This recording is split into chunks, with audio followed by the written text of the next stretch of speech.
నిన్న అరవింద్ కుమార్ ను విచారించిన ఏసీబీ అధికారులు ఆయన ఇచ్చిన స్టేట్మెంట్ ఆధారంగా కేటీఆర్ ను ప్రశ్నిస్తున్నారు. స్పాన్సర్ కంపెనీ ఎందుకు తప్పుకుంది? వారి నుంచి మీకు ఎలాంటి సమాచారం అందింది? పురపాలక శాఖను ఎందుకు రెండో ఒప్పందంలోకి లాగారు?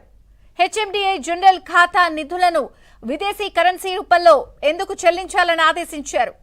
ఆర్థిక శాఖ అనుమతి లేకుండా ఇవన్నీ చేయకూడదు అనే విషయం తెలీదా అనే కోణంలో కేటీఆర్ ను ప్రశ్నించనున్నట్లు తెలుస్తోంది.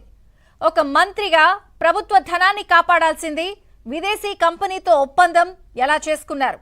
నిబంధనల ఉల్లంఘన కనిపిస్తున్నా ఎందుకు నివారించలేకపోయారు అన్న విషయాలపై అరవింద్ కుమార్ వాంగ్మూలం ఆధారంగా ప్రశ్నించడానికి ఏసీబీ సిద్ధమైనట్లు సమాచారం.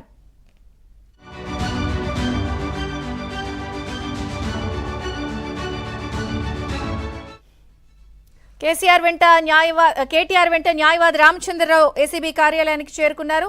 ఇక కేటీఆర్ ను ముగ్గురు అధికారులు ఏసీబీ కార్యాలయంలో ప్రశ్నిస్తున్నారు. ACB joint director Ritiraju, ASP Narender, DSP వీరందరూ కూడా కొన్ని ప్రశ్నావళిని సిద్ధం చేశారు. మొత్తం విచారణను ఏసీబీ డైరెక్టర్ తరుణ్ జోషి పర్యవేక్షించబోతున్న నేపథ్యంలో విచారణ ప్రారంభమైంది. అప్డేట్స్ మా ప్రతినిధి ఏసీబీ కార్యాలయం నుంచి ప్రవీణ్ అందిస్తారు. ప్రవీణ్, ఫార్ములా ఈ కార్ రేసింగ్ కేసులో కొద్ది నిమిషాల క్రితమే కేటీఆర్ విచారణ ప్రారంభమైంది. కేటీఆర్ను ముగ్గురు అధికారులు కూడా ప్రశ్నిస్తున్నటువంటి పరిస్థితి కనపడుతుంది.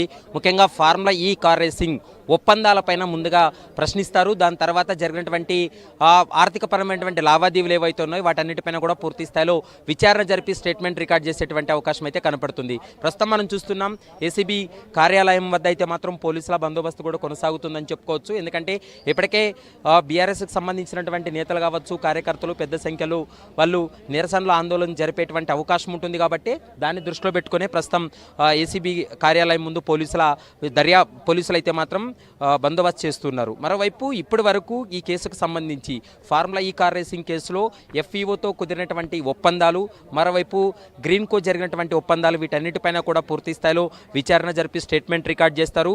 మరోవైపు దాదాపు 4-5 అంశాలను వీళ్ళు లెక్కలోకి తీసుకోకుండా ఉన్న ఫలంగా మౌఖిక ఆదేశాలతోటే 55 కోట్ల రూపాయలు విదేశీ అకౌంట్లకు అంటే విదేశీ కంపెనీకు జమ చేయడం వెనుక ఉన్నటువంటి అసలు కారణాలన్నిటిపైన పూర్తి స్థాయిలో కేటీఆర్ నుండి కూడా సమాచారాన్ని రాబట్టేటువంటి అవకాశం అయితే కనపడుతుంది. ముఖ్యంగా 2022లో జరిగినటువంటి ఒప్పందం తర్వాత 2023లో ఈ ఫార్ములా కూడా అక్కడ జరగడం జరిగింది, సక్సెస్ అయింది. తర్వాత 2024లో జరగాల్సినటువంటి ఈ ఫార్ములా వాళ్ళు వెనక్కి వెళ్ళిపోవడం, ఒప్పందాన్ని ఉల్లంఘించడం, ఇదంతా కూడా జరిగినటువంటి ప్రాసెస్లో ముందస్తుగానే 55 కోట్ల రూపాయలు జమ చేయడం, ఇదంతా కూడా ఒక ప్లాన్ ప్రకారం జరిగిందనేది ప్రస్తుతం ఏసీపీ భావిస్తుంది. ఇప్పటికే ఆర్థిక శాఖ నుండి తీసుకొచ్చినటువంటి సమాచారం, మరోవైపు హెచ్ఎండిఏ ద్వారా చెల్లించినటువంటి 55 కోట్ల రూపాయల వ్యవహారానికి సంబంధించి కూడా పూర్తి స్థాయిలో కేటీఆర్ను కూడా విచారించేటువంటి అవకాశం అయితే కనపడుతుంది. నిబంధనలు ఉల్లంఘించి 55 కోట్ల రూపాయలు ఏ విధంగా చెల్లింపులు జరిగాయో వాటన్నిటిపైన కూడా ఈరోజు ఏసీబీ అధికారులు విచారణ జరిపేటువంటి అవకాశాలు కూడా స్పష్టంగా కనపడుతున్నాయి. సాయంత్రం 5-6 గంటల వరకు కూడా కేటీఆర్ను ప్రశ్నించి అతని స్టేట్మెంట్ కూడా రికార్డ్ చేస్తారు. మరోవైపు కేటీఆర్ చెప్తున్నారు, కేవలం హైదరాబాద్ బ్రాండ్ ఇమేజ్ను పెంచడం కోసం, హైదరాబాదును మరింత ఉన్నత స్థాయిలో ప్రపంచ పటంలో హైదరాబాద్ నిలబెట్టాలనేటువంటి ఉద్దేశంతో ఈ కార్ రేసింగ్ నిర్వహించాము. ముఖ్యంగా తొందరగా ఈ కార్ రేసింగ్ అనేది పూర్తి అవ్వాలి కాబట్టి 55 కోట్ల రూపాయలు తాను రిలీజ్ చేయమంటేనే అధికారులు రిలీజ్ చేశారనేటువంటి అంశాన్ని కేటీఆర్ గతంలో కూడా చాలా సందర్భాల్లో